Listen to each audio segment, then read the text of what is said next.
Desde que o povo de Santa Catarina me concedeu a honra de ser um dos seus representantes aqui no Senado Federal, venho me perguntando e trabalhando de maneira bastante exaustiva de como poderíamos melhorar, aprimorar e dar novos conceitos à educação brasileira. Tenho a convicção que somente pela educação é que conseguiremos transformar um nível de desenvolvimento nacional.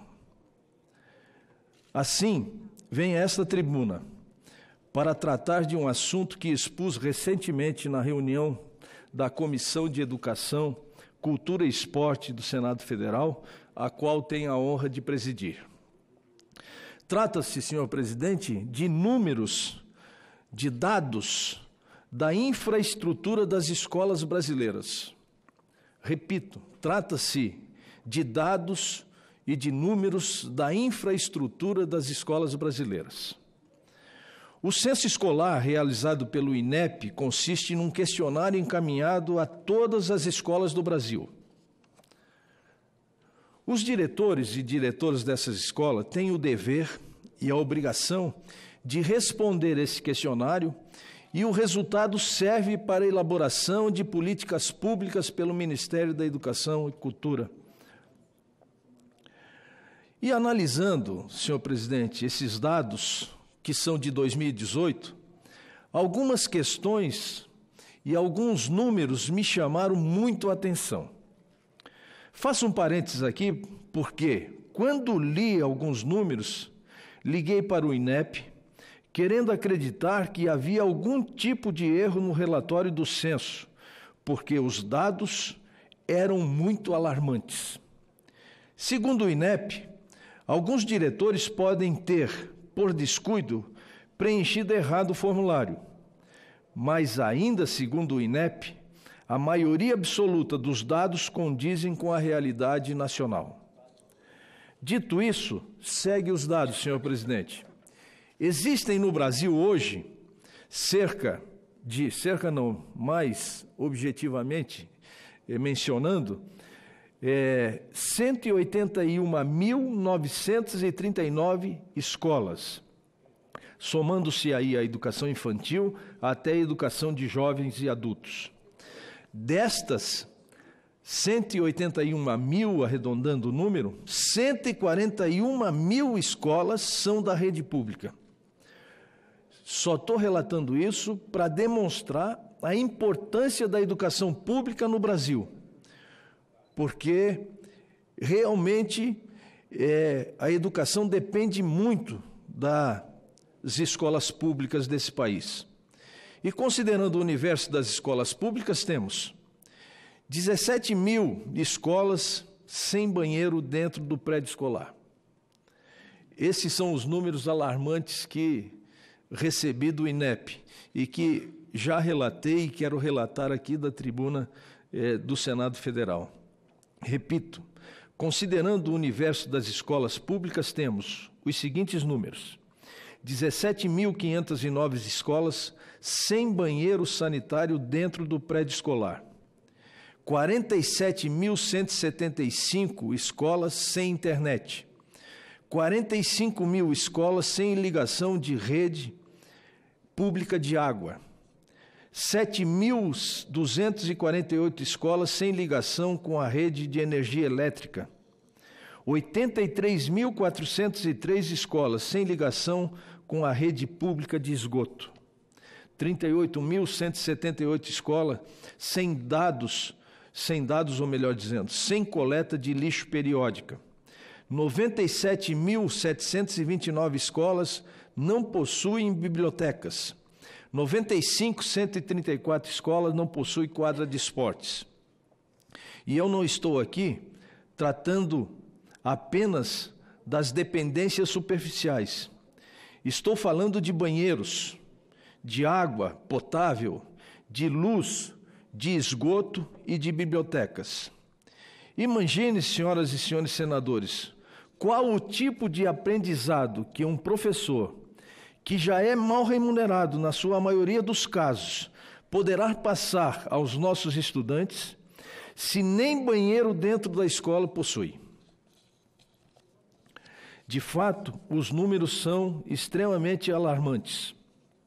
Como uma criança vai se sentir parte da sociedade e acreditar num futuro melhor se o poder público entrega a ela uma escola sem luz, sem energia, sem água potável, sem tratamento de esgoto, sem biblioteca, sem internet? Realmente, nós estamos ainda em determinados lugares na idade da pedra com relação à educação brasileira. Por isso, caros colegas senadores e senadoras, que apresentei na Comissão de Educação, Cultura e Esporte emenda à LDO a fim de destinar recursos para a infraestrutura das escolas brasileiras. O fiz, inclusive, abro um parênteses para agradecer ao senador Confúcio Moura, relator das propostas das emendas da LDO e que acatou a minha sugestão. É inegável que a União precisa ajudar mais ainda os estados e municípios na educação básica. Eu fiz essa proposta de emenda à LDO, porque é inadmissível, é inaceitável que no Brasil, ainda hoje, nós tenhamos que conviver com esse retrato e com essa triste, amarga realidade. E que estamos aqui diante de um gosto amargo pelo fracasso da educação brasileira, o que, diga-se de passagem, é muito lamentável. Eu sei que eu não posso, como presidente da Comissão de Educação, influenciar o Ministério da Educação a dar recursos para determinados municípios, mas eu posso denunciar e eu posso solicitar e até, de certa forma, exigir que, diante da emenda que será aprovada pela LDO, que o Ministério da Educação, ao invés de repassar recursos para todas as escolas, como vem repassando, que passe prioritariamente para as escolas que não têm banheiro, que não têm internet, que não têm biblioteca, que não têm esgoto tratado e que por aí vai. É inegável, senhor presidente, que a União precisa ajudar ainda mais os municípios brasileiros. Dessa forma, gostaria também de citar o amplo apoio do trabalho desenvolvido na Comissão de Educação sobre outro tema, que está relacionado fundamentalmente ao Fundeb. O Fundeb, já passa a palavra para Vossa Excelência, o Fundeb tem o seu prazo de duração até 31 de 12 de 2020. E sem o Fundeb não há educação básica e fundamental nesse país.